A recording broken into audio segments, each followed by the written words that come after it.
کیجئے. میں عرض کیا کرنا چاہتا ہوں، اس موقع پر اہل بیت کا لفظ جس کا معنی ہے گھر والے، فرشتوں نے جو بولا ہے تو یہ حضرت ابراہیم کی بیوی پر بولا ہے. کس پر بولا ہے؟ ذرا زور سے بولو. کس کے لیے؟ بیوی کے لیے. تو قرآن کریم میں اہل بیت کا لفظ براہ راست بیوی کے لیے استعمال ہوا ہے. اس پہ ذرا غور کیجئے گا. میں نے جو آیت پڑھی ہے پارہ نمبر 22 کے پہلے رکوع کی، اللہ اپنے رسول کو فرما رہے انما یرید اللہ لیذھب عنکم الرجس اہل البیت ویطہرکم تطہیرا.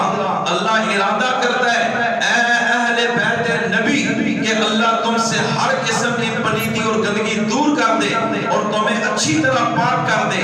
توجہ کیجئے گا، اس مقام پر بھی جب اللہ کہہ رہے اے اہل بیت نبی، اللہ آپ کو پاک کرنا چاہتا ہے. دنیا کی عورتوں سے جدا ہے آپ کا رتبہ سب سے زیادہ ہے. تو یہ بات بالکل واضح ہو رہی ہے کہ اس اہل بیت کا لفظ بھی اس آیت میں جب رب نے بولا تو براہ راست اس سے مراد پیغمبر کی بیویاں ہیں، یعنی سیدہ عائشہ ہے، سیدہ سودا ہے، سیدہ زینب ہے بنت جاش، زینب بنت خزیمہ، حضرت ماریہ قبطیہ، حضرت خدیجہ الکبریٰ جن کا انتقال پہلے ہو چکا ہے، لیکن یہ ساری اہل بیت رسول ہیں کہ یہ پیغمبر کی بیویاں ہیں. آج اگر کوئی یہ کہے کہ جب اہل بیت کا لفظ بولا جائے اس سے مراد پیغمبر کی ایک بیٹی فاطمہ ہے، پیغمبر کے 2 نواسے حسن و حسین ہوں گے اور پیغمبر کا ایک داماد علی ہوں گے، اس کے علاوہ کوئی بیوی اس میں شامل نہیں. اگر بہت ہم نے مہربانی کی تو صرف حضرت خدیجہ شامل ہو سکتی ہیں.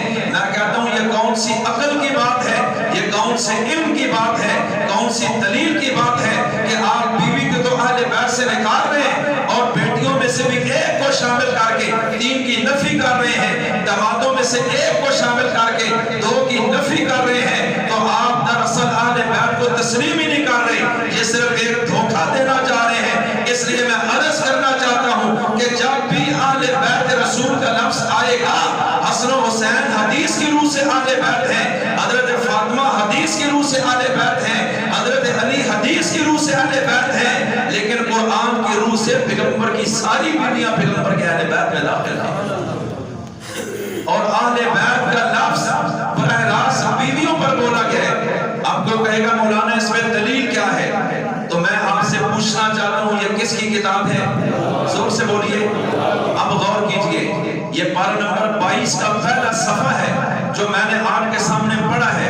اب میں پارہ نمبر 21 کے بالکل آخری لائنوں سے آپ کے سامنے ایک آیت رکھتا ہوں. یہ بیک گراؤنڈ سمجھیں گے اور اس آیت کے بعد جو ہے جب اس کے ترجمے پہ نظر ڈالیں گے تو آپ واضح طور پہ سمجھ جائیں گے کہ یہاں بیویوں سے مراد اس کے علاوہ ہو کوئی نہیں سکتا. توجہ کیجئے، اللہ تعالیٰ نے فرمایا یا ایھا النبی، اے نبی، اے پیغمبروں کے سردار، قل لازواجک، آپ اپنی بیویوں کو کہہ دیں.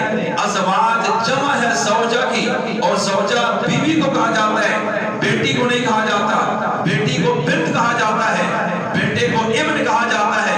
توجہ کیجئے گا، اللہ کہتے ہیں اے نبی آپ کہیں اپنی ازواج کو، اور میں یہ دعویٰ کرتا ہوں کہ میرے پیغمبر کی جو بیویاں ہیں وہ 1 سے زائد ہیں، 2 سے زائد ہیں، 3 سے زائد ہیں.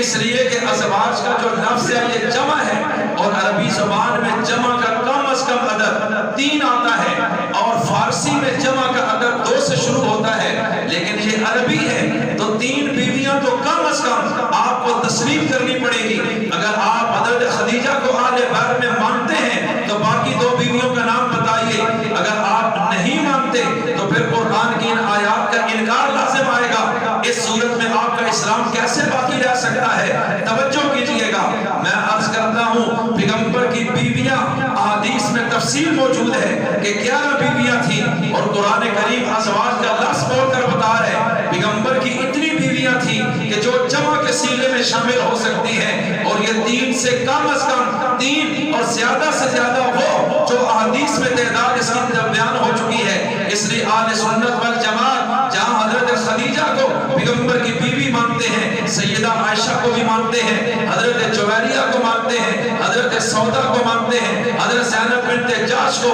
حضرت زینب بنت خزیمہ کو، حضرت ماریہ قبطیہ کو. توجہ کیجئے گا، کیا کہہ رہے ہیں؟ آپ